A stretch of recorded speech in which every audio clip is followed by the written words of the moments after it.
তীব্র প্রতিবাদ। আরজিকর কাণ্ডে নির্যাতিতার দোষীদের ফাঁসি চাই। মাননীয় মুখ্যমন্ত্রী মমতা বন্দ্যোপাধ্যায়ের অনুপ্রেরণায় ও রাজারহাট গোপালপুর বিধানসভার বিধায়ক অদিতি মুন্সির উদ্যোগে এবং দমদম ব্যারাকপুর সাংগঠনিক জেলা তৃণমূল কংগ্রেসের যুব সভাপতি দেবরাজ চক্রবর্তীর তত্ত্বাবধানে বিধাননগর 24 নম্বর ওয়ার্ডে পৌরপিতা মনীষ মুখার্জির আয়োজিত রক্তদান শিবির এবং ছাত্রছাত্রীদের সংবর্ধনা জ্ঞাপন অনুষ্ঠান। পৌরপিতা মনীষ মুখার্জির দ্বারা 24 নম্বর ওয়ার্ডে প্লাস্টিক বর্জন সম্ভব হয়েছে। এছাড়াও বিভিন্ন সমাজ কল্যাণমূলক কর্মের সাথে যুক্ত থাকেন সর্বদাই। নির্যাতিতার বিচারের দাবিতে গোটা দেশ, শাসক দলকেও দেখা যাচ্ছে সুবিচারের দাবিতে। তবে একজনের বিচারের দাবিতে অন্য কোনো মানুষের ক্ষতি যাতে না হয় সেদিকেও নজর রাখছে শাসক দল। শুনে নেব দেবরাজ চক্রবর্তী কি বলছেন। নজর রাখুন এবং দেখতে থাকুন Bangla news TV Kolkata reports.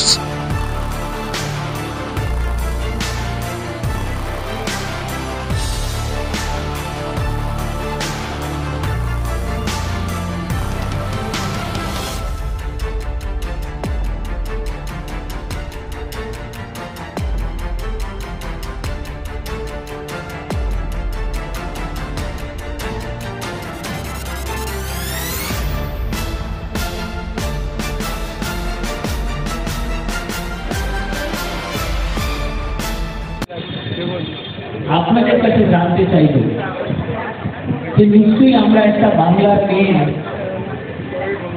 সুনিশ্চিত বিচারের জন্য আমরা রাস্তায় নেমেছি, কিন্তু সেই আন্দোলনে আর একটা আমার বোন তার চোখ খারাপে বাংলা সে কথা বলে না, বাংলার মানুষ সে কথা বলে না। আমরা বাঙালি, আমরা বাংলার বসবাসকারী, আমরা চাই শান্তি শৃঙ্খলার মধ্যে দিয়ে শান্তিপূর্ণ আন্দোলন হোক। অবশ্যই আপনারা আমরা সকলেই চাই যে নির্যাতটা তার বিচার পাক এবং আইন ব্যবস্থার মধ্য দিয়ে ক্যাপিটাল পানিশমেন্টের মধ্যে দিয়ে যে গুরুতর জঘন্য একটি অপরাধ করেছে তাকে যথাযথ শাস্তি দেওয়া হোক। কিন্তু তার সাথে সাথে আমি সকলের কাছে অনুরোধ করব, যারা যারা চাইলেন নিশ্চিতভাবে তারা চাইলেন তারা রাস্তায় নেমে প্রতিবাদ করার অধিকার সকলে রাখেন, কিন্তু এমন কোনো কাজের সঙ্গে আমরা নিজেরা যুক্ত হব না যে একজনের বিচারের জন্য অপরজনের চোখ চলে যাবে। আমি সকলকে আমার কৃতজ্ঞতা জানাবো। আর আমার ঘরে ব্যাপার, আমারও মা আছে, আমারও দিদি আছে, আমারও বোন আছে, আমারও ওয়াইফ আছে, আমারও মেয়ে আছে।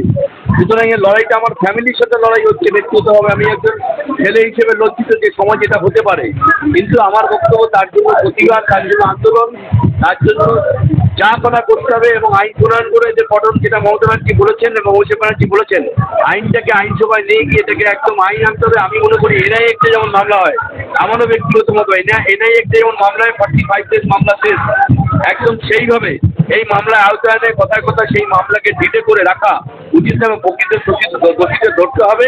এবং যখন সিবিআই আছে তখন আর রাজ্য সরকারের কিছু বলার নেই, এবং সুপ্রিম কোর্ট যখন দেখছেন তার উপর তার কিছু নেই। তারা যখন তত্ত্বাবধানে করছে এর থেকে বড় কিছু হয় না। রাজ্য সরকারকে দোষ দিয়ে লাভ নেই, আসল দোষ করে লাভ নেই। আসল পানিশমেন্ট প্রতিনিয়ত ধর্ষণ হচ্ছে ভারতবর্ষে।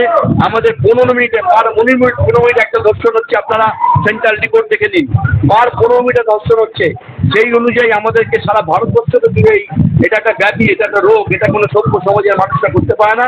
এদের এগেন্সটে আমি মনে করি কাউন্সিলিং দরকার। আমাদের দেশ এখনো এই ব্যাপারে অনেক পিছিয়ে আছে, সেটাও দরকার। যেমন পানিশমেন্ট দরকার, সেরকম আমাদের যেমন বিভিন্ন ব্যাপারে আমরা কাউন্সিলিং করছি, আমরা মতামত দিচ্ছি, আমাদের পাড়ায় পাড়ায় এবং সরকারিভাবেও এই কাউন্সিলিং মনে হয় প্রতিনিয়ত আমাদের দরকার। মানুষের মধ্যে অ্যাওয়ারনেস দরকার, যে জিনিসটা ঘৃণাতর জিনিস এই জিনিস থেকে বিরত রাখতে, এবং বিরত না হলে ইমিডিয়েট সেই অ্যাকশন যদি হয় তাতে আমার ওই ঘন্টার পর ঘন্টা, দিনের পর দিন, বছরের পর বছর যে পড়ে থাকে তারপরে কোনো ক্ষেত্রে তারা ছাড়া পেয়ে যায়, সেটা না করে একদম 45 ডেজের মধ্যে এই পানিশমেন্ট আনতে হবে এবং তদন্ত শেষ করতে হবে। এটাই আমার ব্যক্তিগতভাবে একজন নাগরিক হিসেবে ব্যাপারটা। 24 নম্বর ওয়ার্ড 24 ঘন্টা আপনি থাকবেন, তার মধ্যে একটা হচ্ছে পলিথিন, যেমন বর্জনের ব্যাপারটা হচ্ছে আর বৃক্ষরোপণ আছে। 24 ঘন্টা সব সার্ভিস, 24 ঘন্টা রাত্রিবেলা থেকে শুরু করে যদি কেউ রাত্রির 1টা ফোন করে অ্যাম্বুলেন্স দরকার, কারণ যেন পরম শত্রুর মৃত্যু না ঘটে, আমি বলবো একটা ঠিক প্রাকৃতিক নিয়মে সময় অনুযায়ী হোক। সেরকম যদি হয় ব্যাপার হসপিটালে ভর্তি করা, তারপরে কোনো রকম ঝামেলা, মারামারি, গন্ডগোল, ফ্যামিলি ঝামেলা, সব রকম। শুধু এটা নয়, সরকারি কাজ তো আমরা দিনের বেলা সব মানে যে কেউ বাড়ির সামনে হয়তো ঠিক মতো কোনো কারণে হয়তো ঝাড় দেওয়া হচ্ছে না, বা কোনো ঘটনা হচ্ছে, বা কেউ কিছু পশু পাখি মরে রয়েছে বা কিছু, সব রকম মানে ফোন করলেই আমরা সঙ্গে সঙ্গে সেখানে পৌঁছে যাই দিনের বেলা। এবং রাত্রিবেলা পর এমার্জেন্সি হোল নাইট সার্ভিস দেওয়া হয়। আমাদের যে 3টে ফোন নম্বর দেওয়া হেল্পলাইনে, সেটা সব সময় ফোন করে পাওয়া যায়, আমরা সার্ভিস দিই। এটাই আমাদের 24 ঘন্টা 24 সার্ভিস। একদম মানুষের পরিবেশ নষ্ট যেমন হয়েছে কার্বন ডাই অক্সাইডের অভাবে, আর আমাদের দূষিত মানুষদের একটুখানি ভালো অক্সিজেনের দরকার। দূষিত মানুষের যে চিন্তাধারা, এই যে নারীদের অত্যাচার, এই বিরুদ্ধে একটু পরিষ্কার অক্সিজেন তাদের গ্রহণ করা দরকার, তাদের মানসিক পরিবর্তন দরকার। রক্তদান করলে আপনি একটা থ্যালাসেমিয়ার জন্য আলাদা একটা করেছিলেন, কি বলবেন? আমি একদম 92 থেকে প্রথম ক্যাম্প করি, আজও বন্ধ নেই। আমি থ্যালাসেমিয়া পেশেন্টদের আমি সবসময় ভালোবাসি। থ্যালাসেমিয়া সোসাইটির সাথে আমি যুক্ত, ওদেরকে আমরা কার্ড দিই এবং ডিরেক্টলি রক্ত আমরা সার্ভিস করি বহু ক্ষেত্রে। আমার সাথে অনেকগুলো অর্গানাইজেশনে যুক্ত যেখানে আমি করি। তো ওদেরকে একটা ব্লাড না দিলে আমার খারাপ লাগে, তাই ওই পেশেন্টগুলোর দিকে ওরা কোথায় কী হচ্ছে দেখার দরকার নেই। ওদের লকডাউনের সময় ব্লাড লাগে, ওদেরকে চিকিৎসা পিছিয়ে রাখার কোনো রাস্তা নেই। ওদেরকে ঠিক টাইমলি রাখতে, রক্ত না দিলে ওদের মৃত্যুবরণ করতে হবে।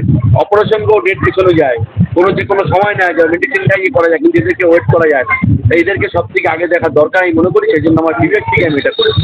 আপনাকে সমস্ত যে সমস্ত বড় প্রতিনিধিরা এসছে, একে একে সকলে বললেন যে আমি আগে দুধের সংস্থা, তারপর বললেন বোর্ড চেয়ারম্যান, এবং তারা আশা করছি যে আমি আরও উচ্চ পদে যান। এটা না, আমি ওপেন বললাম একদম নয়। আমি একদম যে জায়গাতে ঠিক আছি, আমি রাজনৈতিকভাবে আমি অনেক হ্যাপি। আমার দল যা দিয়েছে যে আমি অনেক খুশি।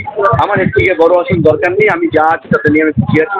যেমন আমার ফ্যামিলি দিয়ে খুশি আছি, সেরকম আমার দল আমাকে যা দিয়েছে আমি খুশি আছি। আমার কোনো উচ্চ আকাঙ্ক্ষা নেই। আমি যা আছি এরকমভাবে কাজ করি। বলতে আমি যতদূর জানি কালক জীবনে 70-72 জন মতো নাম ছিল। অনেকে মিস করতে পারে, সাহায্য অনেকে দিয়েছে, তাদেরকে আমরা দিচ্ছি। বাকি যারা অনেকে আসবে না বা পারবে না, টাইমিং হয় না, তাদেরকে আমরা দিয়ে দেবো।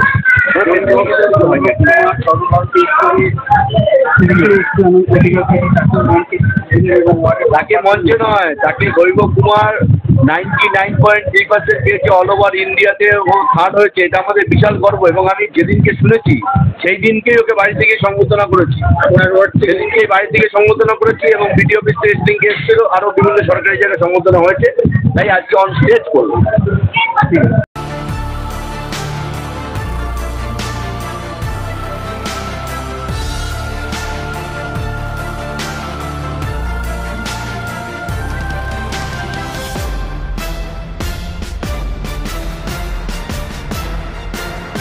আপনারা এতক্ষণ দেখছিলেন Bangla news TV Kolkata reports.